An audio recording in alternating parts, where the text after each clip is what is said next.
সম্মানিত উপস্থিতি, আজকে আমরা ২৮ পারার সূরায়ে তাহরিম, সূরাতুত তাহরিমের ৬ নম্বর আয়াতের তর্জমা এবং এই প্রেক্ষিতে জীবন গঠনমূলক কিছু দিক নির্দেশনা ইনশাআল্লাহ আলোচনা করব। আল্লাহ তাআলা সূরাতুত তাহরিমের ৬ নম্বর আয়াতে ইরশাদ করেছেন, ইয়া আইয়ুহাল্লাযীনা আমানু কু আনফুসাকুম ওয়া আহলিকুম নারা। হে মুমিনগণ, ঈমানদারগণ, তোমরা নিজেদের এবং নিজেদের পরিবার পরিজনকে জাহান্নাম থেকে রক্ষা করো। ইয়া আইয়ুহাল্লাযীনা আমানু, হে ঈমানদারগণ, তোমরা নিজেদেরকে এবং নিজেদের পরিবার পরিজনকে জাহান্নাম থেকে রক্ষা করো। ওয়াকুদুহান নাসু ওয়াল হিজারা, যে জাহান্নাম এত কঠিন, এই জাহান্নামের জ্বালানি এবং ইন্ধন হবে পাথর এবং মানুষ। যে জাহান্নামের ইন্ধন জ্বালানি হবে পাথর এবং মানুষ। আলাইহা মালাইকাতুন গিলাজুন শিদাদুন লা ইয়াসুনাল্লাহ মা আমারাহুম ওয়া ইয়াফআলুনা মা ইউমারুন। ওই জাহান্নামে কঠোর স্বভাবের শক্তিশালী কিছু ফেরেশতা নিয়োজিত থাকবে। কঠোর স্বভাবের শক্তিশালী কিছু ফেরেশতা প্রহরী নিযুক্ত থাকবে। লা ইয়াসুনাল্লাহ মা আমারাহুম, এই ফেরেশতাগণ আল্লাহর হুকুম লঙ্ঘন করে না। ওয়া ইয়াফআলুনা মা ইউমারুন, আল্লাহ যা আদেশ করেন তারা তা সাথে সাথে বাস্তবায়ন করে। এই হলো সূরাতুত তাহরিমের ৬ নম্বর আয়াতের তর্জমা। তো এই আয়াতে আল্লাহ তাআলা প্রত্যেক ঈমানদারকে লক্ষ্য করে সম্বোধন করে বলেছেন, নিজে জাহান্নাম থেকে বাঁচো, নিজের পরিবার পরিজনকে জাহান্নাম থেকে রক্ষা করো। জাহান্নাম থেকে রক্ষা করার ফর্মুলা কি? কিভাবে রক্ষা হবে? এই জাহান্নাম থেকে রক্ষার ফর্মুলা গোটা কোরআনে আল্লাহ বয়ান করছেন।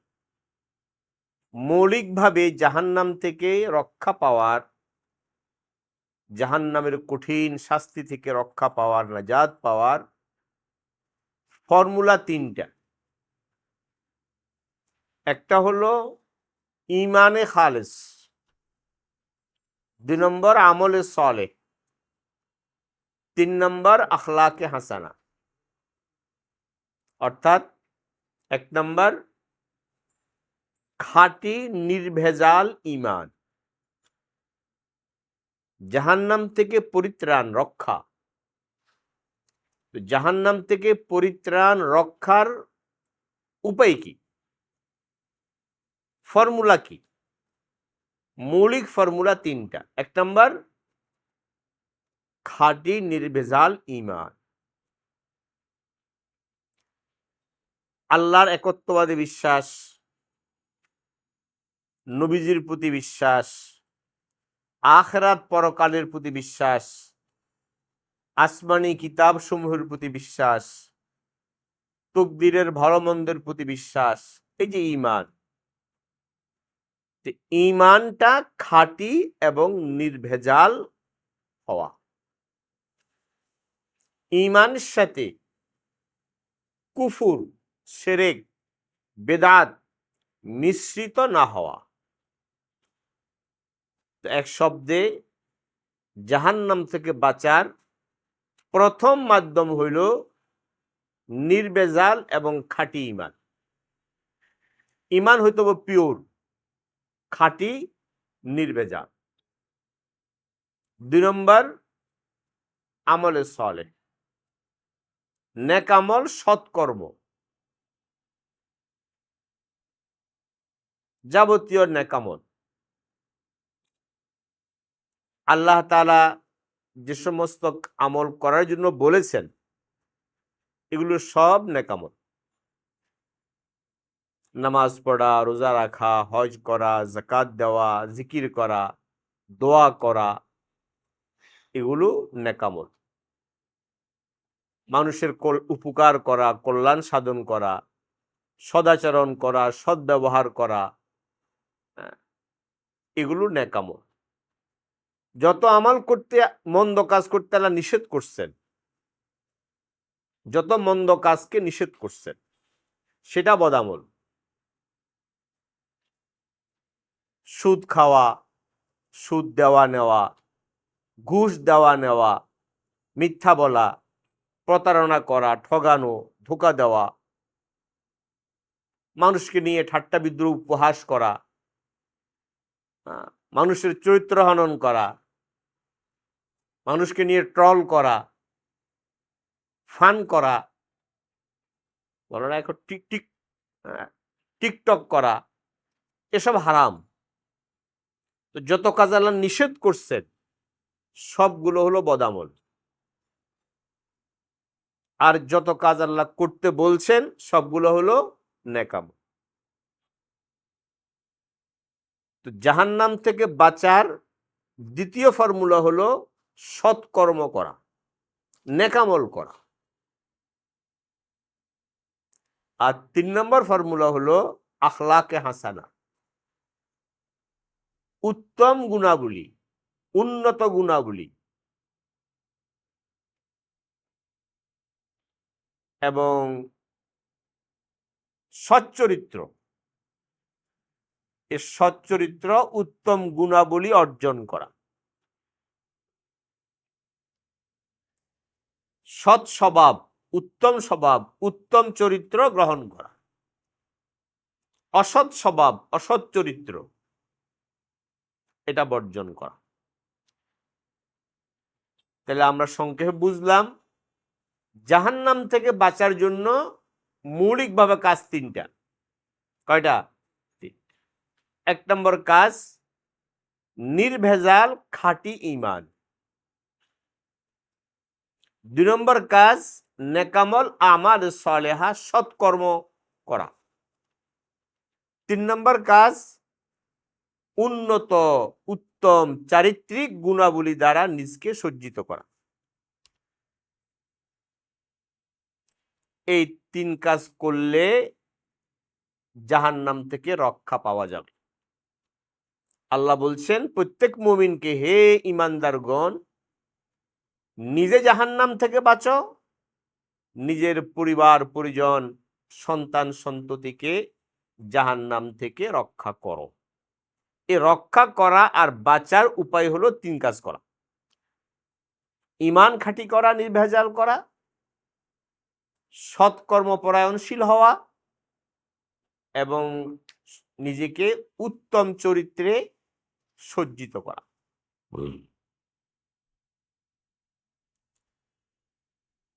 ঈমান খাঁটি করা, নেকামল করা, উত্তম চরিত্র গ্রহণ করা, সব কাজের আগের কাজ হলো এলেম অর্জন করা। ঈমানেরও আগে এলেম। কিসের আগে? ঈমানেরও আগে এলেম, দ্বীনি এলেম অর্জন করা।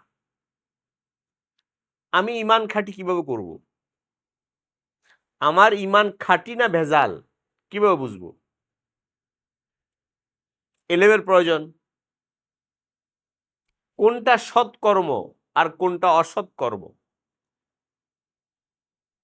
আমি কিভাবে বুঝবো যে সৎকর্ম কোনটা, অসৎকর্ম কোনটা? কোন কাজে আল্লাহ সন্তুষ্ট, কোন কাজে আল্লাহ অসন্তুষ্ট কিভাবে বুঝবো? দরকার কি? এলেম। এলেম ছাড়া আমি একটুও অগ্রসর হতে পারবো না, ইমানের লাইনেও না, আমলের লাইনেও না, আখলাকের লাইনেও না। আমি এলেম ছাড়া কোনো লাইনে অগ্রসর হতে পারবো না। আমাকে জানতে হবে এলেম, আগে শিখতে হবে এলেম। ঠিক কোনটা সৎ চরিত্র, উত্তম চরিত্র, উন্নত গুণাবলী, সৎ স্বভাব, সুস্বভাব কোনটা, আর কোনটা মন্দ স্বভাব, এটা আমাকে বুঝতে হবে। এই জন্য দরকার মন্দ চরিত্র কোনটা, অসৎ চরিত্র কোনটা। এই যে এখন যে চলছে, যে সময়টা এখন চলছে আমাদের, আমরা যে সময় আমরা এখন অতিবাহিত করছি, এই সময়টা আমার একটা কঠিন সময় চলছে, বিশেষ করে অনলাইন জগৎ। এই যে টিকটকের নামে, কি বলছি, টিকটক মানে আনন্দ বিনোদন, টিকটকের নামে সম্পূর্ণ হারাম কাজ হচ্ছে।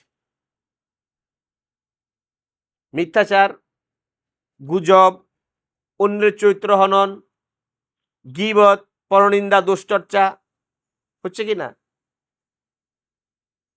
অন্যকে নিয়ে হাসি তামাশা করা, ঠাট্টা বিদ্রোপ করা, এটাকে নাম দিয়েছে টিকটক। এটা তো অসৎ চরিত্র। এটা কি? অসৎ চরিত্র। এটা হচ্ছে ট্রল করা, সুন্দর সুন্দর শব্দ দিয়েছে, ট্রল করা, ফান করা, এর সবগুলো হলো অসৎ চরিত্র।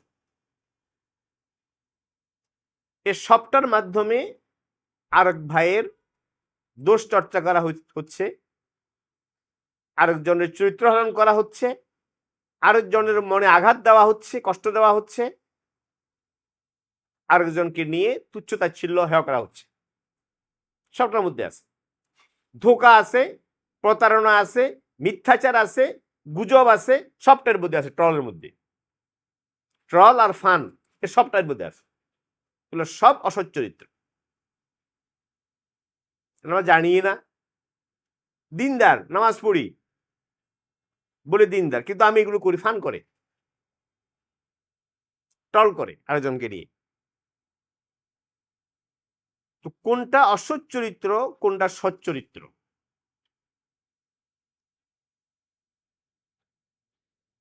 এটা জানা, এই সবটা নির্ভর করে এলমের উপর। এই জন্য আমাকে আপনাকে প্রথম ঈমানের এলেম, নেকামলের এলেম এবং আখলাকের এলেম অর্জন করতে হবে। আগে এলেম, প্রয়োজন পরিমাণ জরুরি এলেম, প্রয়োজন পরিমাণ জরুরি এলেম, যেটাকে ফরজে আইনের এলেম বলা হয়। এই ফরজে আইনের এলেম শিখা প্রত্যেক মুসলমান নরনারী, পুরুষ নারী উভয়ের উপরে ফরজে আইন। কাজে ইনশাআল্লাহ আমরা হিম্মত করি, আমরা ঈমান সংক্রান্ত ফরজে আইনের এলেম শিখব। আমলে সালে, নেকামল, কোনটা নেকামল কোনটা বদামল, এ সংক্রান্ত জরুরি এলেম আমরা শিখবো ইনশাআল্লাহ। কোনটা সচ্চরিত্র আর কোনটা অসৎ চরিত্র, কিভাবে সচ্চরিত্র অর্জন করব আর কিভাবে অসৎ চরিত্র বর্জন করব, এই সংক্রান্ত এলেম ইনশাআল্লাহ আমরা অর্জন করব। যদি আমরা এই বিষয়ে প্রয়োজনীয় এলেম অর্জন করতে পারি, তো ইনশাআল্লাহ আমাদের জন্য ঈমান খাঁটি করা, নেকামল করা, বদামল থেকে বেঁচে থাকা এবং নিজেকে উত্তম আখলাকে সজ্জিত করা এবং অসৎ চরিত্র থেকে বাঁচা আল্লাহ আমার জন্য সহজ করে দেবেন। যেন প্রথম করণীয় কাজ হলো আমাদেরকে এলম শিখতে হবে। কয়টা বিষয় এলম বললাম? ইমানের এলেম, ইমানে খালেস, আমলে সলে। আরবি শব্দ শিখবেন। ইমানে খালেস, আমলে সলে, আখলাকে হাসানা। ইমানে খালেস, আমলে সলে, আখলাকে হাসানা। ইমান, খাঁটি ইমানের এলেম, নেকামলের এলেম, উত্তম গুণাবলীর এলেম। এটা শিখা আমাদের প্রত্যেক মুসলমান প্রয়োজন পরিমাণ। এমনি তো বিশাল জগৎ, প্রয়োজন পরিমাণ জরুরি এলেম শিখা আমাদের প্রত্যেক নরনারীর জন্য ফরজে আইন। কিভাবে শিখবো এ ফরজে আইনের এলেম? যে তিনটা বিষয় বললাম, এই তিনটা বিষয়ের ফরজে আইনের এলেম কিভাবে অর্জন করব? আলহামদুলিল্লাহ, এখন ফরজে আইনের এলেম শিখার ব্যবস্থা আল্লাহ করে দিয়েছেন। ওলামায়ে কেরাম চেষ্টা করতেছেন, হচ্ছে। আমরা হিম্মত করি। জরুরি এলেম, দ্বীনের জরুরি এলেম শিখার জন্য এক নম্বর ব্যবস্থা হলো প্রাতিষ্ঠানিকভাবে ভর্তি হয়ে ছাত্র হয়ে যাওয়া। যে সমস্ত প্রতিষ্ঠানে ফরজে আইনের তালিমের ব্যবস্থা আছে, মাদ্রাসা না, একটা বড় মাদ্রাসা, সে বড় মাদ্রাসা তো হলো আলেম হওয়ার জন্য। একটা হলো আলেম হওয়ার সিলেবাস, সেটা বড়, সেটা আপনার আমার জন্য না। আরেকটা হলো আলেম হওয়ার সিলেবাস না, দিনদার হওয়ার সিলেবাস। কয়টা সিলেবাস? দুইটা। একটা আলেম হওয়ার সিলেবাস, আর একটা হলো সাধারণ দিনদার মুসলমান হওয়ার কি সিলেবাস। দিনদার মুসলমান হওয়ার সিলেবাস ফরজে আইন, আলেম হওয়ার সিলেবাস প্রত্যেকের জন্য ফরজে আইন না। তো আলহামদুলিল্লাহ, এখন এই ফরজে আইনের সিলেবাসেরও আলহামদুলিল্লাহ বিভিন্ন প্রতিষ্ঠান হয়েছে। তো আমরা এই ফরজে আইন জরুরি এলেম শিখার জন্য এক নম্বর কাজ করতে পারি, যারা আমরা বয়স্ক হয়ে গেছি, এখন বয়স্ক ছাত্র, আমরা বয়স্ক তালিব ইলম, কোনো সমস্যা নেই। সাহাবায়ে কেরাম বৃদ্ধ বয়সে এলেম শিখছেন। এলেম শিখার কোনো কি নেই, বয়স নেই। শিখার কোনো বয়স নেই, যে কোনো বয়সে শিখতে হবে। যে আমরা বয়স্ক, যারা আমরা কর্মজীবী, পেশাজীবী, চাকরিজীবী, আমরা স্কুল কলেজের ছেলে মেয়ে, এরা দিন শিখবে কিভাবে? আমাদের জন্য দিন শিখার এক নম্বর পদ্ধতি হলো ফরজে আইনের মাদ্রাসাগুলোতে প্রাতিষ্ঠানিকভাবে ভর্তি হয়ে যাওয়া এবং সেখানে গিয়ে দৈনিক তাদের যে সিলেবাস, সে সিলেবাস অনুযায়ী দৈনিক 1 ঘন্টা 2 ঘন্টা পড়াশোনা করা। যেমন মনে করেন কিছু প্রতিষ্ঠান আছে, যে প্রতিষ্ঠানগুলোতে বয়স্ক পুরুষ নারী এবং সর্বস্তরের মুসলমান নারী পুরুষ, স্কুলগামী ছেলে মেয়ে, তাদের সকলের জন্য ফরজে আইনের তালিমের ব্যবস্থা আছে। যেমন একটা প্রতিষ্ঠান আছে তালিমউদ্দিন একাডেমি, যেখানে আছে সেখানে ভালো, এখানে নাম বলছি আমি, সম্ভব হলেও যাবেন। এই তালিমউদ্দিন একাডেমি মার্কাজ দাওয়ার প্রতিষ্ঠান, তারা পরিচালনা করে, মানসম্মত বড় বড় ওলামায়ে কেরাম দিয়ে পরিচালনা করে। আমরা সেখানে ভর্তি হতে পারি ফরজে আইন শিখার জন্য। কি শিখার জন্য? ফরজে আইন শিখা, দিনদার হওয়ার জন্য, আলেম হওয়ার জন্য না। আলেম হওয়ার মেশাস্ত ভিন্ন, তার কোর্স ভিন্ন। আরেকটা আছে আমাদের সামনে আফটার স্কুল মুক্তব, আফটার স্কুল মুক্তব, বিশেষ করে স্কুলগামী ছেলে মেয়েদের জন্য, বয়স্কদের জন্য। আমাদের মালিবাগে একটা শাখা আছে, আমার জানার মতে আরো থাকতে পারে। এই আফটার স্কুল মুক্তবের যে কোর্স, সেখানে আমরা অংশগ্রহণ করি জরুরি এলেম শিখার জন্য, ফরজে আইনের তালিম গ্রহণ করার জন্য। 3 নম্বর একটা প্রতিষ্ঠান আছে মুনাজ্জাম স্কুল, মুনাজ্জাম মুক্তব। মুনাজ্জাম মুক্তব, সে মুনাজ্জাম মুক্তবে আমরা ভর্তি হতে পারি। এরকম বিভিন্ন জায়গায় বয়স্কদের নৈশ মাদ্রাসা আছে, বয়স্কদের নৈশ মাদ্রাসা। যখন আপনি চাকরিজীবী কর্মজীবী, রাতের বেলা মাগরিবে পরে এশার পরে 1 ঘন্টা সময় দিলেন, ওখানে ভর্তি হন, সেখান থেকে আপনি দিন শিখেন। তো ফরজে আইন জরুরি ইলম শিখার জন্য একটা মাধ্যম হলো এই ফরজে আইনের যে প্রতিষ্ঠানগুলো, এই প্রতিষ্ঠানগুলোতে ভর্তি হওয়া এবং সেখানে নিয়মতান্ত্রিক তালিব ইলম হয়ে যাওয়া। এটা কিন্তু অনেক বড় কথা, নিজেকে তালিবুল ইলমের খাতায় নাম লেখানো। নবীজি হাদিস শরীফে বলেছেন, যে ব্যক্তি ইলম তলব করতে করতে মারা গেল, ইলম তলব অবস্থায় তার মৌত এসে গেল। এখন আমরা বয়স্ক হয়ে গেছি, তো আমাদের তো ইলম তলব করতে তো মৌত পর্যন্ত শিখতে হবে। তো যদি এই শিখা অবস্থায় আমার মৌত এসে যায়, তাহলে কত মর্যাদা নবীদের মাঝে আর এই তালিব ইলম, এই বয়স্ক তালিব ইলমের মাঝে একটা স্তরের পার্থক্য থাকবে, জান্নাত নবীর স্তর, এরপরে এই ব্যক্তির স্তর। কাজে আমরা বয়স্ক তালিব ইলম হতে পারি, কোনো সমস্যা নেই, বরং এটা অনেক মর্যাদার জিনিস। তো ফরজে আইনের ইলম শিখার একটা মাধ্যম তো বললাম এটা। দ্বিতীয় মাধ্যম হলো ওলামাই কেরাম যারা এলাকায় আছেন, বিজ্ঞ ওলামাই কেরাম। এখন তো সব জায়গায় ভেজাল, ভেজালের দুনিয়া, বাংলাদেশ তো আরো ভেজাল বেশি, পুরো দেশটাই ভেজাল, আমরা মানুষের সব ভেজাল, সব জায়গায় ভেজাল।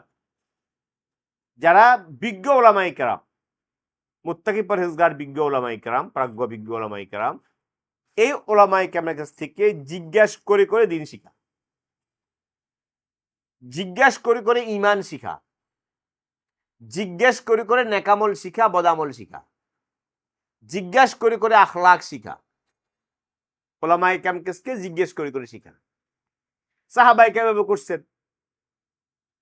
সাহাবাই কেরাম কোনো প্রতিষ্ঠানে ভর্তি হন নাই, তারা নবীজির ছাত্র ছিলেন, নবীজিকে সোয়াল করতেন, নবীজি জবাব দিতেন। তো জিজ্ঞাসা করে করে দিন শিখা, ফরজে আইনের ইলম শিখা। 3 নম্বর পদ্ধতি হলো ওলামাই কেরামের দ্বীনি হালকা। এই যে আমাদের একটা দ্বীনি হালকা, মাস্তুরাতের বয়ান, পুরুষদের বয়ান হয় ভিন্ন, এগুলো দ্বীনি হালকা। এই দ্বীনি হালকাগুলোতে অংশগ্রহণ করা, ওলামাই কেরামের বয়ানে, ওলামাই কেরামের বুজলিসে, যেখানে দ্বীনি আলোচনা হয়, ইলমের আলোচনা হয়, সে আলোচনাগুলোতে নারী পুরুষের অংশগ্রহণ করা। সর্বস্তরের মুসলমান নারী পুরুষ সকলের অংশগ্রহণ করা এই সমস্ত অনুষ্ঠানগুলো, মজলিসগুলোতে, এবং তাদের বয়ান শোনা, সে আলোকে এটাকে আত্মস্থ করা, বয়ানগুলোকে আত্মস্থ করা, বুঝা, আত্মস্থ করা, এবং সে অনুযায়ী আমল করার চেষ্টা করা। কর্ম তরিকা হলো 3টা। দিন শিখার, কি শিখার? দিন শিখার, দিন ইলম, জরুরি ইলম শিখার মাধ্যম 3টা বললাম। 4 নম্বর মাধ্যম হইল ওলামাই কেরামের তত্ত্বাবধানে, ওলামাই কেরামের নির্দেশনায় দ্বীনি কিতাবপত্র পাঠ করা, দ্বীনি বইপত্র পাঠ করা নিয়মিত। আপনি কোন কিতাব পড়বেন মন মতো করলে হবে না, কারণ আমি তো রুগী, রুগীকে অবশ্যই ডাক্তার কাছে যেতে হবে, ডাক্তারের প্রেসক্রিপশন অনুযায়ী ওষুধ খেতে হবে। বলে আমি রুগী, ওষুধ খাওয়ার দরকার, বাস আমি ফার্মেসি থেকে ওষুধ কিনে খাই ফেললাম, তাই রুগীরা রোগ তো ভালোই হবে না, মরবে। আমি রুগী, আমার বহু সমস্যা, আমার ইমানের সমস্যা, আমার আমলের সমস্যা, আমার আখলাকের সমস্যা। এখন আমার এই সমস্যাগুলোর যে রোগ, এই রোগের চিকিৎসা কে করবে? যে নিজে নিজে করি, রাস্তাঘাটে পাইলাম বই একটা পড়া শুরু করলাম, অনলাইনে দেখলাম মুখে বলে শুরু করলাম, অনলাইনের বক্তা, সেলিব্রিটি বক্তা, তার শুনলাম কিছু একটা, শুনা শুরু করে দিলাম, তাহলে কিন্তু আমার গুমরাহি হবে না, আপনাকে বিশেষজ্ঞ ডাক্তারের কাছে যেতে হবে। যে বিষয়ে বিশেষজ্ঞ ডাক্তার তার দ্বারস্থ হইতে হবে। এই জন্য বলেছি যে দিনই কিতাবপত্র পড়ব বিজ্ঞ প্রাজ্ঞ মুত্তাকি ওলামায়ে কেরামের দিক নির্দেশনায়, তাদের হেদায়েত অনুযায়ী পড়ব। তারা কোন কোন বই আমাকে পড়তে বলেন, কার জন্য কোনটা, সবাই যদি একটা না, একটা না, অনেক সময় রোগ একটা, রুগী ভিন্ন। রোগ একটা কিন্তু রুগী কি ভিন্ন। রুগী ভিন্ন হওয়ার কারণে ওষুধ কি হয়ে যায়, চেঞ্জ হয়ে যায়। এখন কার জন্য কোন বয়সে কোন অবস্থায় কোন বইটা উপযোগী এটা বুঝবে একজন আলেম। এই জন্য আমরা 4 নম্বর দিন শিখার 4 নম্বর মাধ্যম হইল নির্ভরযোগ্য ওলামায়ে কেরামের কিতাবপত্র পাঠ করা। আর সে পাঠটা হবে ওলামায়ে কেরামের তত্ত্বাবধানে, তাদের দিক নির্দেশনা। যেখানে আমি বুঝবো না, বুঝতে সমস্যা হয়, সেটা আমি আবার ওলামায়ে কেরামের কাছে জিজ্ঞেস করে নিব। না বুঝে নিজে মন্তব্য করবো না। এটা বুঝলাম, ভুলচুক, বাস ওইটাই বলে দিলাম না, আমার বুঝতে ভুল হচ্ছে, আমি ওলামাকে জিজ্ঞেস করবো এটা এখানে এলেক্সে কি আসলে বিষয়টা কি। তো বললাম দ্বীনি ইলম শিখার 4 নম্বর মাধ্যম হইল নির্ভরযোগ্য ওলামায়ে কেরামের লিখিত বইপত্র পাঠ করা। গত মজলিসে বলেছিলাম আমি একটা বইয়ের নাম। আমরা যারা এখানে এসেছি, মা বোন এবং আমাদের পুরুষ ভাইয়েরা যারা এসেছি, সবাইকে আমি বলছি আমরা আমাদের দ্বীনি পড়া লেখাপড়া শুরু করব একটা বই দিয়া। সে বইটার নাম হলো ইসলাম ও মুসলমানের পরিচয়। ইসলাম ও মুসলমানের পরিচয়, সবাই নাম খেয়াল রাখি, নোট করে রাখি। ইসলাম ও মুসলমানের পরিচয়, লেখক হযরত মাওলানা মনজুর নোমানী রহমতুল্লাহ আলাইহি, হযরত ইলিয়াস রহমতুল্লাহ আলাইহির সৌদ প্রাপ্ত। এটা বাংলা হয়েছে এই নামে। মূল উর্দু কিতাব ওর নাম হলো ইসলাম কেয়া হ্যায়, আর বাংলা হয়েছে ইসলাম মুসলমানের পরিচয়। বাংলা বাজার মাকতবাতুন নূর থেকে প্রকাশিত হয়েছে, আরো বিভিন্ন মাকতবা থেকে হয়েছে। আপনারা এই বইটা সকলে সংগ্রহ করবেন এবং পড়বেন পুরাটা, নারী পুরুষ সকলে পড়বেন ইনশাআল্লাহ। এটা দিয়ে আপনার পড়ার ফাস্টিং পড়া শুরু করবেন এই বই দিয়া। বইয়ের নাম কি বললাম? ইসলাম ও মুসলমানের পরিচয়, লেখক হযরত মাওলানা মনজুর নোমানী রহমতুল্লাহ আলাইহি। এই বই ছোট্ট বই, বারবার পড়ব এবং প্রয়োজনে তালিম করব। আমরা ফাজাইলে আমলের তালিম করি, সাথে সাথে এটার তালিম করব। দ্বিতীয় আরেকটা বইয়ের কথা আজকে বলছি, সে বইটা এটাও মাওলানা মনজুর নোমানী রহমতুল্লাহ আলাইহি। সে বইয়ের নাম হলো কোরআনের দাওয়াত। কোরআনের দাওয়াত, উর্দু নাম হলো কোরআন आपसे क्या कहता है, কোরআন आपसे क्या कहता है। আর বাংলা নাম হলো, এটা বাংলা অনুবাদ হয়েছে, নাম হলো কোরআনের দাওয়াত, লেখক হযরত মাওলানা মনজুর নোমানী রহমতুল্লাহ। এটা বাংলা বাজার মাদানী কুতুবখানা থেকে ছেপেছে। এই আজকের মজলিসে বললাম এই দুইটা কিতাব, এটা আমরা প্রত্যেক মা বোন সংগ্রহ করব, পুরুষরা সংগ্রহ করে দেব, তারা পড়বে এবং ঘরে তালিমের ব্যবস্থা করবে। আর আমাদের খানকায়ে রশিদা থেকে প্রকাশিত একটা বই আছে, আমাদের বয়ান সংকলন, আলহামদুলিল্লাহ বেশ উপকারী এবং বারবার পড়ার জন্য পড়া দরকার এবং তালিমও করা দরকার। সেটা ইমানের দাবি, ইমানের দাবি। অনেকে হয়তো শুনেছেন বা অনেকে সংগ্রহ আছে, শুধু সংগ্রহ থাকলে হবে না, বারবার পড়তে হবে এবং এটা দৈনিক একটা রুটিন করতে হবে। রুটিন, নিজামুল আওকাত একবার সময়সূচি, একটা সময়সূচি দৈনিক বানাইতে হবে যে আমি এই সময়টায় শুধু এলেম শিখব। আমি যদি আমাদের 24টা ঘন্টাকে রুটিনের মধ্যে আনতে পারি, রুটিন, একটা সময়সূচির মধ্যে আনতে পারি, তো আমাদের জীবনটা সুশৃঙ্খল হবে, আমাদের সময়ের ব্যবহারটা পরিকল্পিত হবে। আমাদের সময়ের ব্যবহার যদি পরিকল্পিত হয়, তো ইনশাআল্লাহ অল্প সময়ের মধ্যে অনেক বরকত হবে। আমরা দৈনিক আধা ঘন্টা একটা বই পড়ি, আধা ঘন্টা পড়ি, অবশ্যই পড়তে পারবো, কত সময় আমরা নষ্ট করি। তো আজকে 3টা বইয়ের কথা বললাম।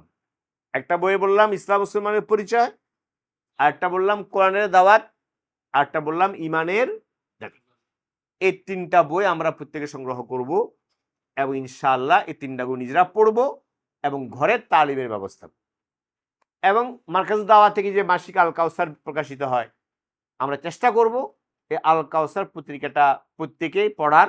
এটা অনলাইনেও আছে, অফলাইনেও আছে, দুইভাবে আমরা পড়তে পারি।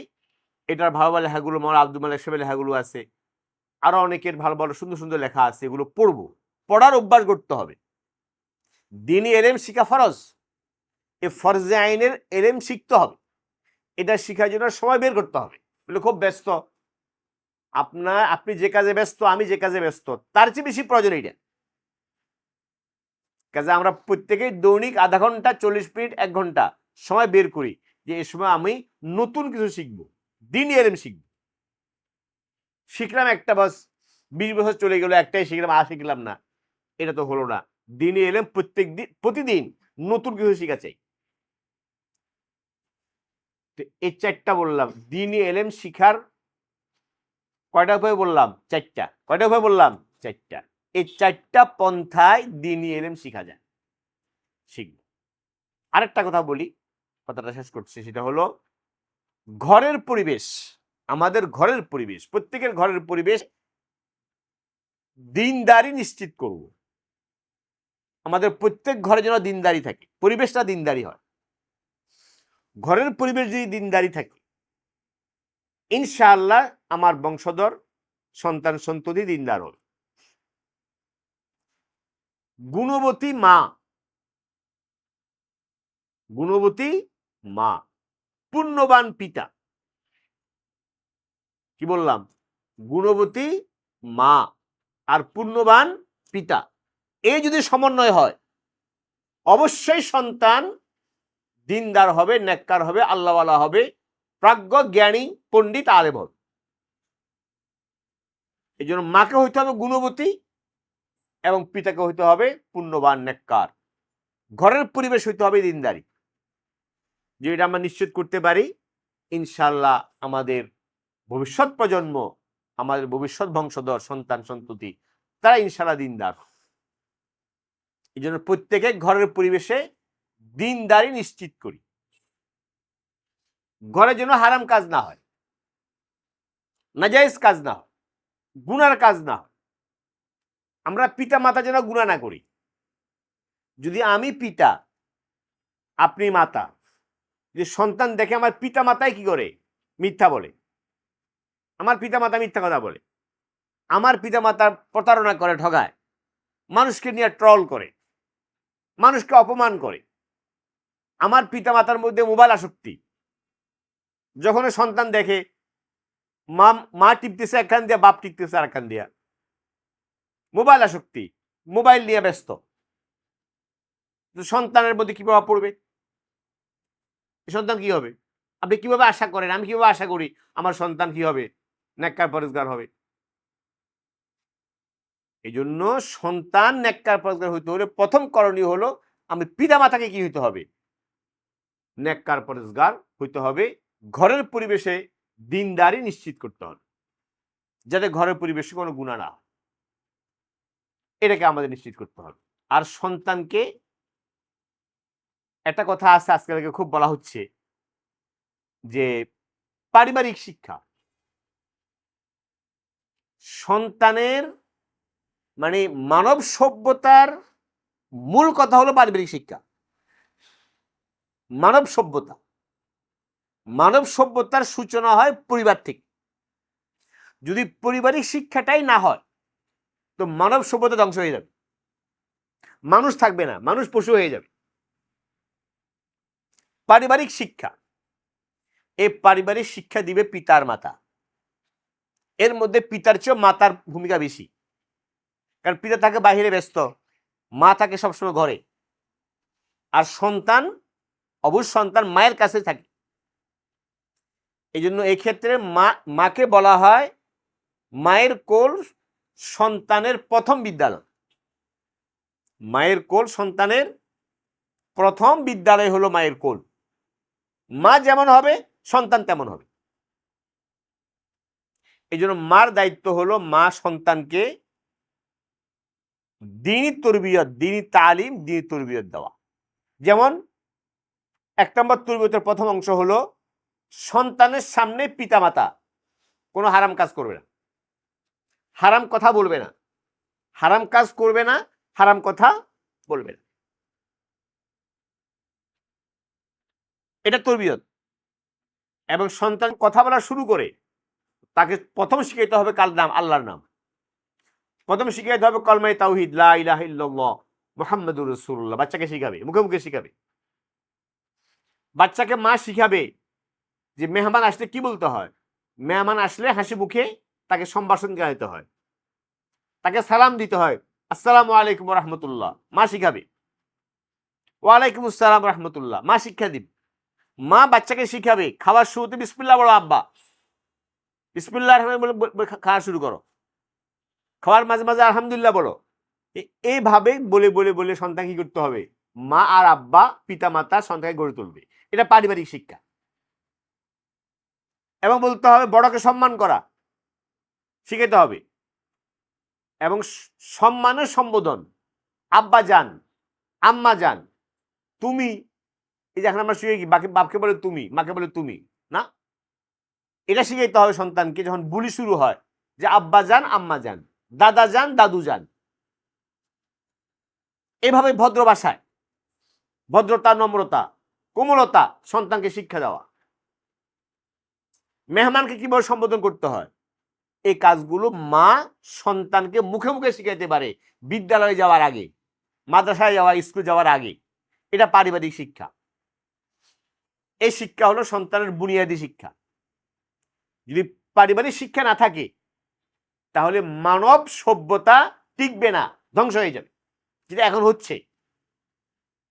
একটা নষ্ট প্রজন্ম, আমরা একটা নষ্ট প্রজন্ম তৈরি করতেছি, একটা নষ্ট জেনারেশন। এই মোবাইলের কারণে, ডিভাইসের কারণে, পারিবারিক শিক্ষা না থাকার কারণে একটা নষ্ট প্রজন্ম তৈরি হচ্ছে। চেহারা শুরুতে মানুষ, আসলে আমরাও মানুষ। এটাকে বলে নষ্ট প্রজন্ম। যাই হোক, তা আমরা, এটা একটা বড় জিনিস, দিন শিখার জন্য ঘরের পরিবেশে দিনদারি রক্ষা করা। তো আল্লাহ তাআলা আমাদের সকলকে দিন শিখার জন্য যে আজকে 5টা পদ্ধতি বললাম দিন শিখার, ফরজ আইন শিখার, এই 5টা পদ্ধতিতে আল্লাহ তাআলা আমাদেরকে দিন শিখার আল্লাহ আমাদেরকে তৌফিক দান করুন। আমিন।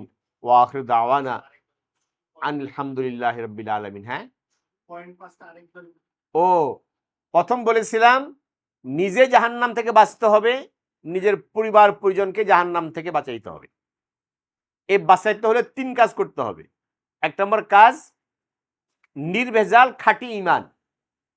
2 নম্বর কাজ হলো সৎকর্ম করা, অসৎ কর্ম থেকে বেঁচে থাকা। 3 নম্বর কাজ হলো উন্নত চরিত্রে নিজকে চরিত্রবান করা, অসৎ চরিত্র বর্জন করা। এই 3 কাজ করলে নিজে জাহান্নাম থেকে বাঁচতে পারবো, নিজের পরিবারকে জাহান্নাম থেকে বাঁচাতে পারবো। এখন এই জন্য দরকার হলো এলিম শিখা। তো এলিম শিখার জন্য বলছে 4টা তরিকা। 1 নম্বর বলছি যে সমস্ত প্রতিষ্ঠানে ফরজ আইনের কোর্স আছে, সিলেবাস আছে, ওই সব প্রতিষ্ঠানে ভর্তি হয়ে যাওয়া, দৈনিক 1 ঘন্টা ফরজ আইনের শিক্ষা গ্রহণ করা। 2 নম্বর মাধ্যম বলেছি ওলামায়ে কেরামকে জিজ্ঞেস করে করে দিন শিখা। 3 নম্বর বলেছি ওলামায়ে কেরামের এলমি এবং দ্বীনি হালাকা, এই যে হালাকা, এই দ্বীনি মজলিসগুলোতে অংশগ্রহণ করা এবং সেটা বুঝা, এটাকে আত্মস্থ করা, সে অনুযায়ী জীবন গঠন করা। 3 নম্বর বলেছি ওলামায়ে কেরামের নির্দেশনায় বিজ্ঞ ওলামায়ে কেরামের লেখা বইপত্র পাঠ করা। 3 নম্বর বলেছি। 4 নম্বর বলেছি ঘরে দ্বীনি পরিবেশ নিশ্চিত করা। আল্লাহ তাআলা আমাদের সকলকে তৌফিক দান করুন। আমিন। ওয়া আখিরু দাওয়ানা আলহামদুলিল্লাহি রাব্বিল আলামিন।